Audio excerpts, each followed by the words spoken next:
আমার যখন প্রচণ্ড মন খারাপ হয় এবং আমার মনে হয় যে আমি আর পারছি না, আমি লিভ করি, তখন আমার মস্তিষ্ক আমাকে তিনটা জিনিস মনে করে।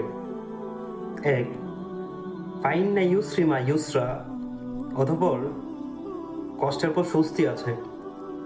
দ্বিতীয়, ফাবিয়া ইয়া আলাই রব্বিকুমা তুকাজ্জিবান, অতএব তোমরা আমার কোন কোন নিয়ামত অস্বীকার করবে। শেষ এবং তিন হলো, হাসবুন আল্লাহ নিয়ামান ওয়াকিল, আল্লাহই আমার জন্য যথেষ্ট। এই তিনটা কথা যখন আমার বারবার মনে পড়ে, তখন সকল ক্লান্তি ভুলে আবার নতুন করে শুরু করার ইচ্ছে জাগে।